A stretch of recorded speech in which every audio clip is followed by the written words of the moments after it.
if you don't know where to start, just hold on and don't run.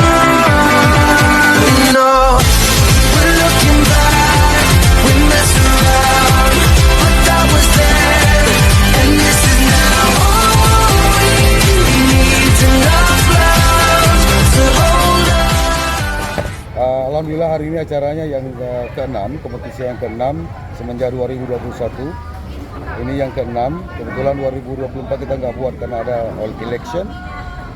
Alhamdulillah acara ini sangat luar biasa, kita sempurna, saya lihat semua berhasil, tanpa komen, tanpa komplain.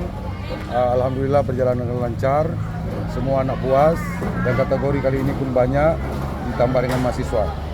Dari kompetisi sebelumnya juga kita tambah kuota, biasanya 120, kali ini hampir 250 peserta, alhamdulillah. Dan mereka sangat antusias, dan guru-guru, para siswa juga berharap saya membuat yearly, tahunan. Insya Allah program saya memang minimal setahun sekali, maksimal dua kali setahun. Jadi ini program sudah direncanakan oleh Bupati Aceh Timur, Iskandar Usman Parlaki. Beliau sudah mengatakan kita akan menganggarkan dana tersebut untuk membuat festival English ini tiap tahun. Itu yang udah masukan dari Bapak our region Iskandar Usman Parlaki. Dia sangat mendukung dan bangga dengan acara yang kita buat ini, apalagi di Perlak. Thank you. Okay.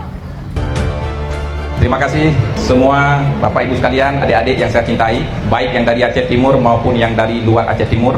Hari ini saya berbangga sekali bisa bersilaturahmi dengan Bapak Ibu sekalian, dengan adik-adik semuanya. Saya sangat berkeinginan untuk membuka kompetisi bahasa Inggris ini. Beberapa waktu yang lalu saya minta kepada Mr. Alwi dan juga Bang Ges agar mengikut sertakan adik-adik mahasiswa, baik yang di Aceh Timur maupun yang di Kota Langsa. Nah, saya berharap kader-kader yang seumuran adik-adik ini, baik SMP, SD, kemudian Madrasah Ibtidaiyah, ini akan menjadi kader generasi Aceh yang memiliki kompetensi bahasa Inggris aktif.